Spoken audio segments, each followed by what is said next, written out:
Hi there, I'm Professor Juris, and I just wanted to make you a quick video and go over my intent of the photography classes at Sinclair, and hopefully help you out in the future. I made a video for my art appreciation class on my intent, and boy, they really picked up with it, at least the ones that watched the video.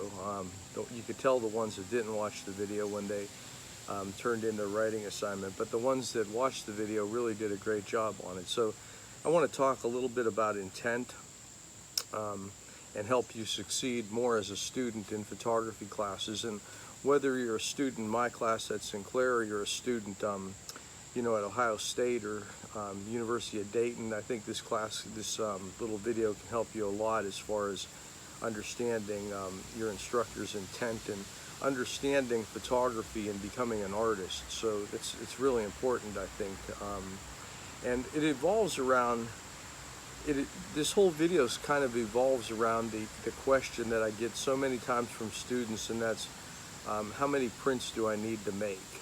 And when I get that question, it really turns on a light for me, as to the students' thinking.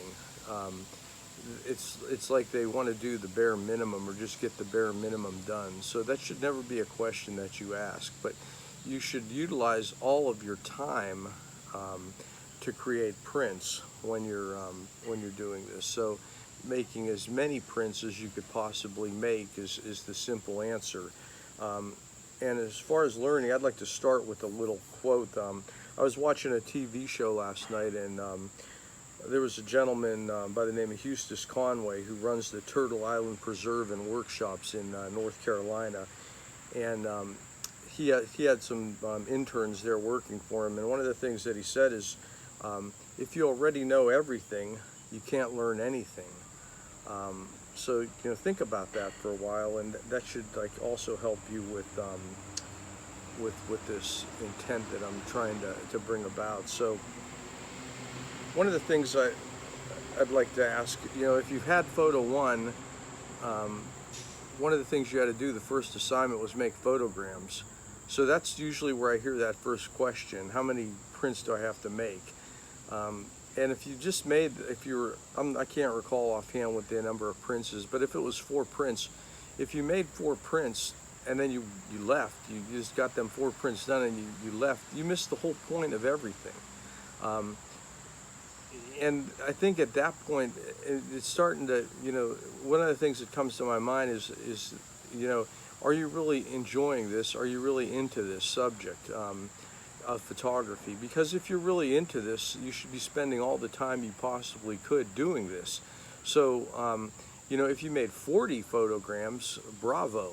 You're doing a great job then, because you did as many as you could possibly do, and then you picked out the best 4 out of that to use. But if you're always just trying to do the bare minimum, then this probably isn't really the right career or right choice for you. It should be something that you really enjoy. Can you load a stainless steel reel? Can you load one of these efficiently? Back when I used to teach Photo One, I would tell students that the way I really learned to load these reels was when I worked for a man that came from Germany, and he told me that if I didn't load them correctly, or if I touched the film, that I would lose my job. He said, you do it one time and I'll give you a warning, you do it twice and you're gone. And I had to load 200 rolls of film on reels like this every day at the job that I had working at Ohio Color. So, it was, to me, it was, quite a head game at first, until I really knew that I was putting these on the reel right every time. So, if you got out of Photo One and you learned how to roll this correctly, then you're doing a great job. Then you put in the time. But if you only develop those 8, 9, 10 rolls of film that you had to, and you think you're a master by now, then you're foolish. Because developing 10 rolls of film isn't nothing. Once you've developed 1,000 rolls of film, then you're somebody. Then you can call yourself a photography master or an artist. But until you've done that, you don't do anything. I've met people in graduate school that thought they knew a lot about photography, and they really truthfully didn't know anything, because they never put the time in. They never did enough. They did the minimum requirement in every class they had probably, and they could have got all A's, you know, but it's just that, you know, so when we look, I brought these cyanotype bottles to show you because this is the class that I'm teaching now in non-silver photography, and a question that I'll get is how many do we need? Well, you need to finish these bottles. When these bottles are empty, you've probably done enough for the class. But if you do 2 sets of bottles, you've even done more. You've gone beyond what's expected of you. So you should try to do as many as you could possibly do. And don't just, you know, do them as fast as you can. But, you know, each one, it should be something that comes from your heart, that you're really involved in making these images, that you really want to make these images. And if you don't want to, then you're probably, once again, in the wrong class, in the wrong profession. You know, find something that you love. I love this stuff, and, you know, I can't even tell you how many, you know, bottles of cyanotype I've printed in my, you know, lifetime, hundreds. But when I first started doing this back in the early 1980s, you know, I probably, in the class where I made cyanotypes, I probably went through 3 sets of these bottles, and I would mix it myself back then, where I'd actually buy the chemicals instead of buying a kit like this where you put water into it. I actually you know, mixed everything up with a triple beam scale, bought all the chemistry, mixed it together, and made my own. So I would make it about a quart at a time back then. But so that's important, that you try to do as many prints as you could possibly print, no matter what photography class that you take. You know, you should be out shooting pictures every day. I still shoot pictures every day on my iPhone. I don't need to. You know, and sometimes I get my camera out when I see something that I want to shoot. You know, I don't shoot my 4x5 and 8x10 as much unless I plan a shoot, but I still use them. You know, I'm still out there making, you know, film negatives, which is, you know, really important if you will consider yourself to be an artist. Maybe not so much if you're going to run a professional business, but also if you're going to run a professional business, you should, you know, really be in depth about the things that you're doing. And by learning these things, you know, it can really help. And just the things I'm covering in this class, like, you know, using up all these bottles, and, you know, learning how to load a stainless steel reel, reminds me of a book that I read back in graduate school that was recommended by, I think, every teacher I had, you know, recommended reading this book, and perhaps you might want to read it. It's called Zen and the Art of Archery.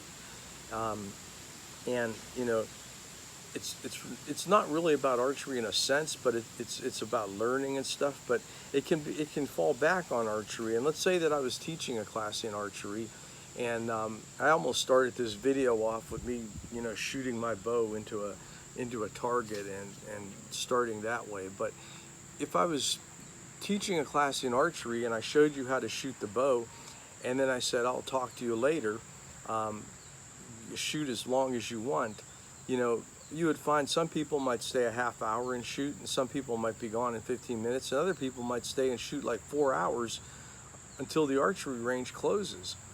And that's the way that you learn archery, is by shooting arrows. You know, that's the way you become an archer. If you don't actually practice, you don't learn. So, you know, and if you don't have some instruction behind doing it, you don't learn. So, you know, I've provided the instructions for the cyanotype, and I will provide the instruction for other things in this class and other classes. Excuse me. But you should be utilizing all of your time to create, to make prints and so forth.